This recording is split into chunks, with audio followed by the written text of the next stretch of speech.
এই যা, সকালবেলায় আবার বৃষ্টি শুরু হয়ে গেল। ভেবেছিলাম একটু চায়ের দোকানে গিয়ে বসবো, তার আর উপায় নেই। এই শুনছো, বলি বৃষ্টিতে তো আর হাটে যেতে পারবে না, তা একটু চা করে দেব? তাও গিন্নি, গুড় দিয়ে গরম গরম চা করে নিয়ে এসো তো। আর ঘরে খাবার দাবার কি আছে বলো তো? চিংড়ি মাছ দিয়ে চপ খেতে ইচ্ছে করছে খুব। সে তো আর নেই, তবে শুকনো চিংড়ি আছে, তা মশলা দিয়ে ভেজে নিয়ে আসছি খন। আর মুড়ি খাবে? মুড়ি দেবো? বেশ বেশ, তাই নিয়ে এসো। এমন বর্ষায় এই খাবারই তো চাই। তাহলে বসো একটুক্ষণ, আমি নিয়ে আসছি এক্ষুনি।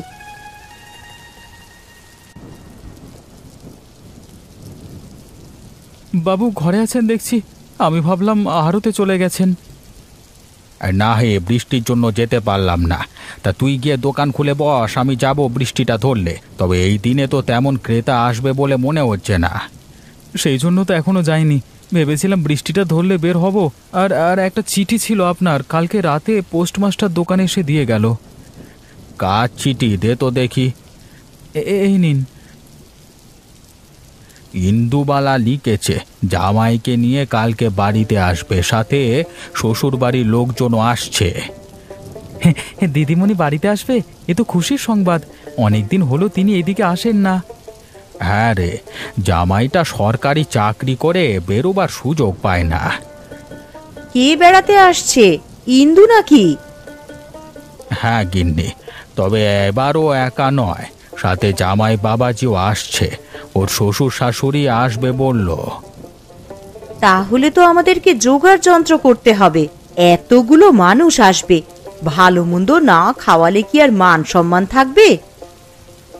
সে দায়িত্ব তোমার। কি কি রান্না করবে তা আমাকে বলো, আমি প্রকাশকে দিয়ে আনিয়ে রাখবো। এই বর্ষাতে আসছে, তা পাড়া গাঁয়ের ইলিশ না খাওয়ালে কি আর হয়? ও প্রকাশ, তুমি আমায় একজোড়া ইলিশ এনে দিও তো। সে আর বলতে, আমি এক্ষুনি হাট থেকে ইলিশ এনে দিচ্ছি। আমাদের হাটের ইলিশ ভালো নয়, তুমি বরং চন্দ্রডিঙায় যাও, সেখানে বাজারের সেরা ইলিশ পাওয়া যায়। আমিও শুনেছি সে কথা, চন্দ্রডিঙায় নাকি খাঁটি পদ্মার ইলিশ নিয়ে আসে, কিন্তু সে তো অনেক দূরের পথ। দূর হলেও সেখানেই যাও প্রকাশ, একেবারে বাজারে সেরা ইলিশ মাছটা নিয়ে এসো। এতদিন পর মেয়ে জামাই আসছে, তাদের পাতে ভালো কিছু দিতে না পারলে শান্তি পাবো না। ঠিক আছে গিন্নিমা, আপনি যখন বলছেন আমি এক্ষুনি যাচ্ছি। শোনো, এই টাকাটা সাথে রাখো, যত পারো খরচ করো, বাকিটা তোমার পথ খরচা হিসেবে খাতায় তুলে নিও। এত টাকা লাগবে না কর্তা, এর অর্ধেক দিলেই হবে। আরে রাখো তো, বেশি হলে খাজাঞ্চির কাছে জমা দিয়ে যেও। আর একটা ছাতা নিয়ে যাবে সাথে, বর্ষার দিন, কখন যে বৃষ্টি বাদলা শুরু হয়ে যায় কে জানে। ছাতা তো নেই সাথে। আমাদের ঘরে একটা আছে, তাই নিয়ে যাও। আর গিন্নি, ওকে ছাতাটা এনে দাও তো। তুমি দাঁড়াও বাবা, আমি এক্ষুনি এনে দিচ্ছি।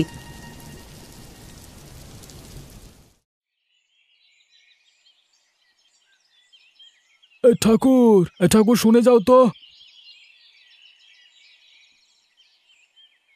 আগে কথা বলুন। এবেলায় খাবার আর কতটুকু আছে? মানুষ তো হামলে পড়ছে খাওয়ার জন্য, ওদের সামলাতে পারবে তো? যা আছে তা দুপুর অবধি চলবে, তবে দুপুরের আগেই হাঁড়ি চড়াতে হবে, না হলে বিকেলে ভাত দেওয়া সম্ভব হবে না। তাহলে তাই করো, কি কি লাগবে বলে দাও, আমি বাবলুকে বলে কিনে আনছি। ঠিক আছে, আমি বাবলুকে সব বলে দিচ্ছি। আর কর্তা, আরেকটা কথা ছিল। বলো, কি বলতে চাও? তোমার হাতের রান্না খেয়ে আমার হোটেলের প্রসার হচ্ছে, তোমার যে কোনো কথা আমি শুনতে রাজি আছি। আমার কদিনের জন্য একটু ছুটি দিতে হবে কর্তা, আমি গাঁয়ের বাড়িতে যাব। সে কি কথা, হঠাৎ বাড়িতে যাবে কেন? তুমি না থাকলে আমার হোটেল চলবে কি করে? আমি পদ্মকে সব কিছু শিখিয়ে দিয়েছি, সে রান্না বান্না করতে পারবে। সত্যি করে বলো তো ঠাকুর, তুমি কি অন্য কোনো জায়গায় বেশি টাকা বেতনে চাকরি পেয়েছো? তা যদি হয় তবে আমি তোমার বেতন বাড়াতে রাজি আছি, কিন্তু তোমায় ছাড়তে পারবো না। না করতে ওরকম কিছু নয়, আমার বড় মেয়ের বিয়ে ঠিক হয়ে গেছে, বরপক্ষ এই মাসেই তাকে তুলে নিতে চায়, সেই জন্য বাড়িতে যাব আর কি। ও ও, এই ব্যাপার। তাহলে যাও, তবে তাড়াতাড়ি ফিরে আসতে হবে কিন্তু, হ্যাঁ? সে নিয়ে আপনি চিন্তা করবেন না কর্তা, আমি 3 দিনের মধ্যেই ফিরে আসব। বেশ, তবে আজকেই রওনা দিয়ে দাও। আর তোমার মেয়ের বিয়ে উপলক্ষে আমি 5,000 টাকা দিয়ে দিচ্ছি। এতে বিয়ের সব আয়োজন হয়ে যাবে আশা করছি। তার আর কি দরকার ছিল কর্তা, আমি টাকা জমিয়েছিলাম কিছু। তোমার ও টাকাগুলো রেখে দাও, বিপদে আপদে কাজে লাগবে। আর এই নাও টাকাটা। সবই আপনার দয়া কর্তা, আমি আপনার প্রতি কৃতজ্ঞ থাকব। তাড়াতাড়ি রওনা দিয়ে দাও হয়ে। পথে তো মধুপুরে জঙ্গল, সে জায়গাটা বড় ভালো নয়। চোর ডাকাতগুলো সব ওখানেই ওত পেতে থাকে। হ্যাঁ বাবু, দিন থাকতে থাকতে ও জঙ্গল পার হয়ে যাব, সেই নিয়ে আপনি ভাববেন না। এবার তাহলে আমি আসি। হ্যাঁ, আপনি সব দেখে শুনে রাখবেন। যাও যাও, ভালোভাবে গিয়ে মেয়ের বিয়ে সম্পন্ন করো।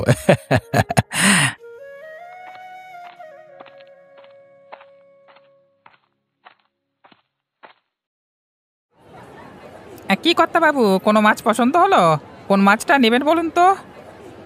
এখানে তো অনেক ইলিশ মাছ দেখা যাচ্ছে, কোনটা নেব তাই তো ভেবে পাচ্ছি না। এখানে সোনালি ইলিশ, রূপালি ইলিশ, পদ্মার ইলিশ, যমুনার ইলিশ, 3 নদীর মোহনার ইলিশ আছে। আপনি যেটা চান নিয়ে দিতে পারেন। এর মধ্যে ভালো কোনটা হবে বলো তো, যেটা স্বাদে গুণে অতুলনীয় হবে, একবার খেলে যার স্বাদ সারা জীবন মুখে লেগে থাকবে, সেটা মানে। তাহলে 3 নদীর মোহনার ইলিশ নিন। এই ইলিশ খুবই দুর্লভ, পাওয়া যায় না বললেই চলে। আর খেতে যেমন মজাদার, পুষ্টিতেও উপকারী। একবার খেলে আপনি আর এর স্বাদ ভুলতে পারবেন না। সত্যি বলছো তো? খেতে মজা না হলে কিন্তু মালিক আমার চাকরি রাখবে না। সত্যি বলছি মশাই, এই ইলিশ মাছ বাজারে সেরা। এ বাজারে এর চেয়ে ভালো ইলিশ মাছ পাবেন না। বেশ বেশ, দাও তাহলে। কটা আছে তোমার কাছে? দাও। একটাই আছে কর্তা, আজকে 5 মাস পর একটা ইলিশ ধরতে পেলাম। সেটাই দাও আমাকে। কত দাম পড়লো এতে? এটার দাম 1,000 টাকা কর্তা। 1,000 টাকা? বলো কি হে, এই ইলিশ 100 টাকা হলেই বেশি হয়ে যায়। হ্যাঁ, ওটা পাড়াগাঁয়ের সেই জাটকা ইলিশ নয় বাবু। এই ইলিশ বাজারের সেরা ইলিশ, সেই জন্য দাম তো একটু বেশি পড়বেই। আচ্ছা ঠিক আছে, তোমার কথাই রইলো। আমি 1,000 টাকা দিয়ে মাছগুলো নিচ্ছি। এই নাও তোমার টাকা। হ্যাঁ, না নিয়ে উপায় আছে? এই মাছ যে বাজারে সেরা, যে একবার খাবে সে আপনার বশ হয়ে থাকবে। আরে কথা রেখে তাড়াতাড়ি মাছটা দাও, আমার আবার অনেক দূর যেতে হবে। তা আপনার গ্রাম কোথায়? দেখে তো আশেপাশের গায়ে লোক বলে মনে হচ্ছে না। আমার গায়ের নাম হেমন্তপুর, এখান থেকে 20 ক্রোশ দূরে। বাবারে, ও যে অনেক দূর গা। তা এই বেলায় রওনা দিলে দিনে দিনে যেতে পারবেন? এছাড়া যে উপায় নেই, রাত হলেও আমাকে যেতে হবে। আমার মালিকের মেয়ে জামাই আসছে, আমি মাছ নিয়ে গেলে তা রান্না করে দিয়ে পাতে ভাত দেবে আর কি। বেশ বেশ, যান। তবে একটা কথা মনে রাখবেন কর্তা, আগে নিজের জীবন, তারপর ইলিশ মাছ। ও মাছ আমার জীবনের থেকেও দামি। কত কষ্ট করে এখানে এসেছি তা বলে বোঝাতে পারবো না। কিন্তু তুমি হঠাৎ এ কথা বলছো কেন? কেন বলছি? মধুপুরের জঙ্গলের কথা বুঝি আপনি জানেন না? সেই জঙ্গল দিয়েই তো আসলাম। কি আছে ওই জঙ্গলে? ওই জঙ্গলে ভয়ঙ্কর এক ডাকাত দল আছে। যা কি হাতের কাছে পায় তা কি ওরা খুন করে সব লুটে নেয়। বলো কি? তাহলে তো খুব সমস্যা। মালিক আমাকে বেশ কিছু টাকা দিয়ে পাঠিয়েছে। ডাকাত দলের হাতে পড়লে যে বিপদে পড়তে হবে। তাই তো বলছি, তাড়াতাড়ি রওনা দিন। সন্ধ্যের আগে জঙ্গল পার হয়েছেন তো এই যাত্রায় বেঁচে গেছেন। বেশ বেশ, আমি তাহলে যাই। হ্যাঁ, তুমি বড় ভয় দেখিয়ে দিলে, বুঝলে?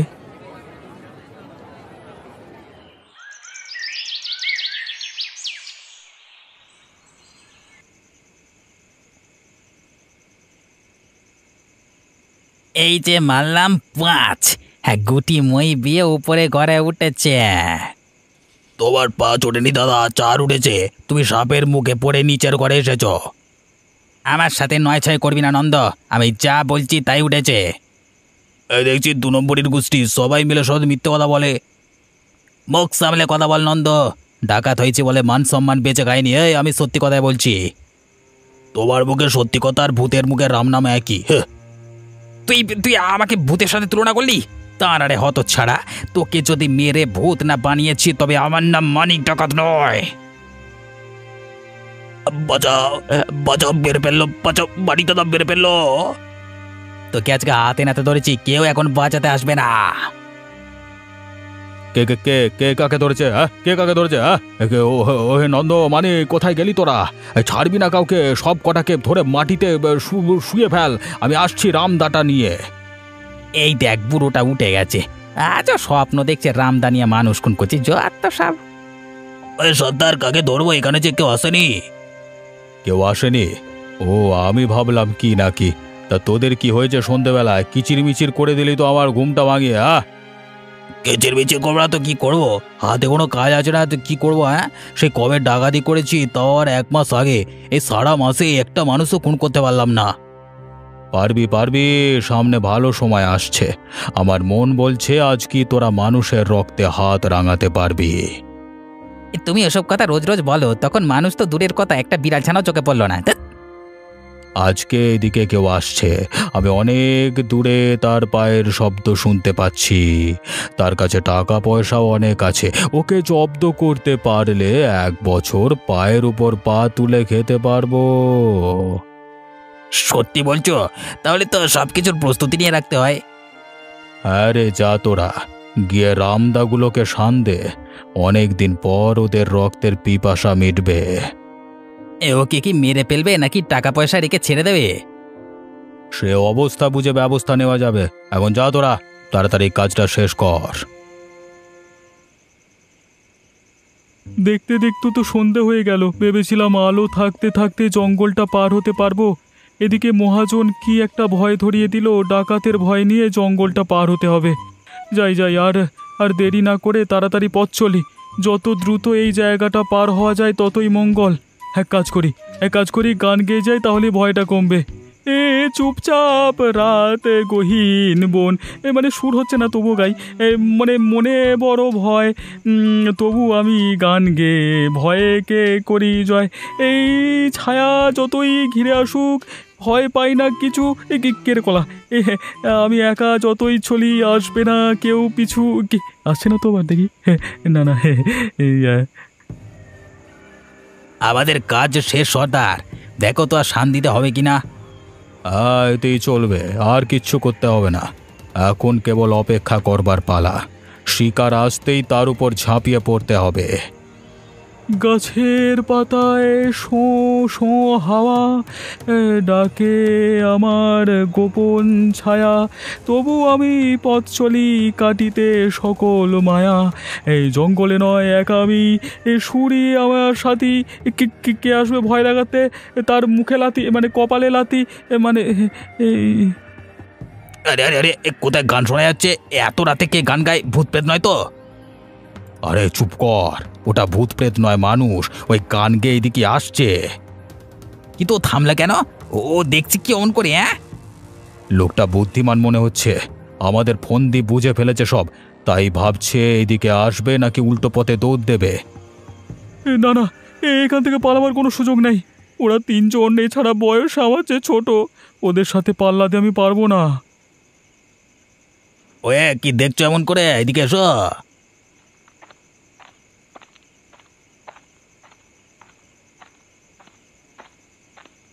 আগে আমাকে ডেকেছেন? তোমাকে ডাকছে। তা কোত্থেকে আসা হয়েছে? চন্দ্রডিঙা থেকে যাব শিমুল পারুল, সেখানেই আমার বাড়ি। তা চন্দ্রডিঙায় কি করো? ব্যবসা আছে নাকি? না না, আমি ব্যবসায়ী নই, ওখানকার একটা হোটেলে রান্না করি। ও রান্না ঠাকুর, তাহলে তো জাতে বামুন। সর্দার কি করবে? বামুন মেরে কি নরকে যাবে নাকি? রেখে দে ওকে, দেখি কি করা যায়। তা এত রাতে যে জঙ্গল দিয়ে যাচ্ছেন, পথে তো ডাকাতের উপদ্রব, ধরা পড়লে প্রাণে মরতে হবে তো। সেই ভয় তো পাচ্ছিলাম এতক্ষণ। এক কাজ করো, আজকের রাতটা আমাদের সাথেই থাকো।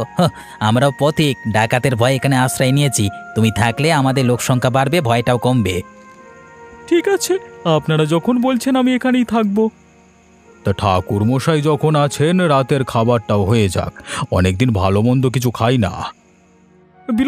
বিলক্ষণ, আপনারা কি খাবেন শুধু বলুন, আমি সব রান্না করে দিচ্ছি। ঘরে তো তেমন কিছু নেই, কেবল চাল ডাল আছে। এই জোড়া দিয়ে মাছ পাওয়া যায়, হাতেই ধরতে পারবো। বেশ বেশ, আমি আর নন্দ যাচ্ছি জোড়াদিঘিতে। তোরা এখানে জোগাড় যন্ত্র কর, তারপর খাওয়া দাওয়া শেষ করে আমাদের আসল কাজ। হ্যাঁ হ্যাঁ, আপনারা যান, আমিও প্রস্তুত হই। কিরে নন্দ, মাছ কিছু পেলি? না সর্দার, হাতের কাছে তো আছে, কিছু ধরতে পারছি না। ভালোভাবে চেষ্টা কর, তাড়াতাড়ি খেয়ে ঠাকুরকে খতম করতে হবে। তোমার বুদ্ধি অনেক সর্দার, একে তো একে খুন করবে, তার উপর আগে কাজ করিয়েও নিচ্ছ। হ্যাঁ আচ্ছা সর্দার, ইলিশ মাছের গন্ধ পাচ্ছি, কোথাও পুকুরে ইলিশ আছে নাকি? আরে গাধা, পুকুরে ইলিশ পাবি কি করে? কেউ মনে হয় ইলিশ নিয়েই পথ দিয়ে যাচ্ছে। ওই তো একটা মানুষ দেখা যাচ্ছে। এই যে মশাই, এদিকে আসুন। আচ্ছা মশাই, হেমন্তপুরের পথটা কোন দিক দিয়ে বলতে পারবেন? আমি না পথ হারিয়ে ফেলেছি। আরে এ তো দেখছি মেঘ না চাইতেই বৃষ্টি। তার উপর ইলিশ মাছও সাথে আছে। যাক, একে পেয়ে তবে ভালোই হলো, রাতের খাওয়াটা একে দিয়ে হয়ে যাবে। আমরাও হেমন্তপুরেই যাচ্ছি, পথে রাত হয়ে গেছে তো, তা দে এখানে আশ্রয় নিয়েছি তাই। সে কি বলছেন মশাই, এই ডাকাতের জঙ্গলে আপনারা থাকবেন? কি আর করব বলুন, বর্ষার দিন, একটু পরপর বৃষ্টি হচ্ছে, এই রাতে বাইরে বেরোলে বজ্রপাতে মরতে হবে। তাছাড়া এক জায়গায় সবাই থাকলে ডাকাতদের প্রতিহত করতে পারবো। কথাটা মন্দ বলেননি। কোথায় আপনাদের আস্তানা? আমাকে নিয়ে চলুন সেখানে, রাতটা কাভার করে সকালে আপনাদের সাথে রওনা দিয়ে দেব। এবারে নন্দ, ওকে আস্তানায় নিয়ে যা তো, আর জিনিসপত্রগুলো নিয়ে আয়, বেশি করে শান দিতে হবে। চলো চলো আমার সাথে, সামনে আমাদের আস্তানা, চলো।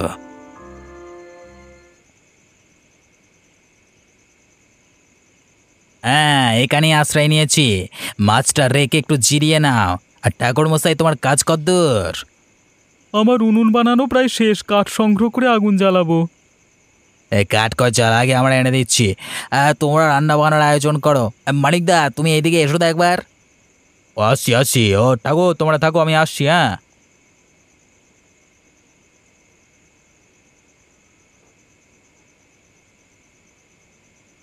তা ঠাকুর মশাইয়ের বাড়ি কোথায়? আমার বাড়ি শিমুল পারুল। চন্দ্রডিঙা থেকে বাড়ির উদ্দেশ্যে রওনা দিয়েছিলাম, কিন্তু এই পথে ডাকাতের পাল্লায় পড়ে আটকে গেছি। ডাকাতের পাল্লায় পড়ছেন? বলেন কি? ওরা তবে ডাকাত? আগে আস্তে কথা বলুন মশাই, ওরা শুনতে পেলে সর্বনাশ হয়ে যাবে। এখন কি করব? পালিয়ে যাব নাকি? পালানোর উপায় নেই, ওরা দূর থেকে আমাদের লক্ষ্য করছে। এখন উপায়? উপায় একটাই, কোনোভাবে ওদের মন ভুলিয়ে এখান থেকে পালাতে হবে। কিভাবে মন ভোলানো যাবে? আমাদের কাছে তো কিছুই নেই যে তা দেখে মন ভোলাবো। থাকার মধ্যে তো কেবল একটা ইলিশ মাছ আছে। ইলিশ মাছ? গন্ধ শুকে তো খুব ভালো ইলিশ মনে হচ্ছে। হ্যাঁ মশাই, এটা বাজারের সেরা ইলিশ মাছ। এই বর্ষার দিনে 20 ক্রোশ পথ হেঁটে এটা সংগ্রহ করেছি। তাহলে এটা সুযোগ করে নেওয়া যাক, বাজারে সেরা ইলিশ মাছ রান্না করে ডাকাতদের মন ভোলানো যায় কিনা দেখি। না না, এই ইলিশ মাছ আমি দেব না। এটা না নিয়ে গেলে মালিকের কাছে মুখ দেখাতে পারবো না। আরে মশাই, বেঁচে থাকলে তো মুখ দেখাবেন, তাছাড়া পুরোটা ইলিশ মাছ আমি রান্না করব না, অর্ধেকটা আপনি নিয়ে যাবেন। বেশ, তাহলে চেষ্টা করে দেখুন কিছু করা যায় কি না। তা কি রান্না করেছো ঠাকুর? ইলিশ গন্ধ করছে চারিদিকে। ঠিক ধরেছেন মশাই, আপনাদের জন্য ইলিশ রান্না করেছি। তাহলে দেরি করছো কেন? দাও, ইলিশ মাছটা খেতে দাও। এই নিন মশাই, মন ভরে খান। আর এই বাটিতে কিছুটা তরকারি থাকলো, হ্যাঁ, পাতেরটা শেষ করে ওটা খাবেন। বাবা বাবা, জীবনে অনেক ইলিশ খেয়েছি, কিন্তু এমন মজার ইলিশ কখনো খাইনি। মনে হচ্ছে সব চেটে পুটে খেয়ে ফেলি। না না, ও ইলিশ আমি খাবো। এই, অনেকদিন পর এমন মজার খাবার খাচ্ছি। পাতে যেটা আছে তা তো রাখা, বাকিটা আমার। না না সর্দার, তুমি ডাকাত সর্দার বলে সব তোমাকে দিয়ে পারবো না। এই খাবার আমরা সবাই মিলে খাবো। বেশ, যে আগে পাতের ভাত শেষ করবে সেই পুরো তরকারি খাবে। ঠিক আছে, তবে তাই হোক।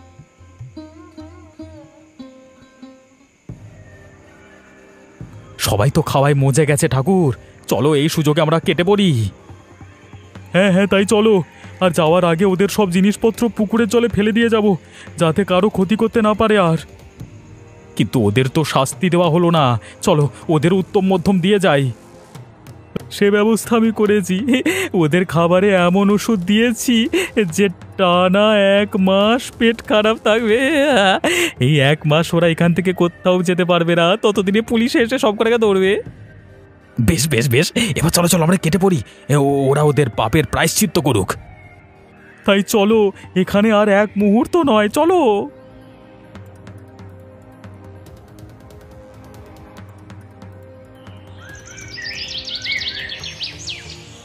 কি, তুমি অর্ধেক ইলিশ নিয়ে এসেছো? আর অর্ধেক কোথায় রেখে এলে শুনি? ডাকাতের পাল্লায় পড়েছিলাম গিন্নিমা, পরে অর্ধেক ইলিশ খাইয়ে ওদের কাছ থেকে পালিয়েছি। ইলিশ খাইয়ে ডাকাতের হাত থেকে রক্ষা পেয়েছো, এমন কথা আজকে প্রথম শুনলাম।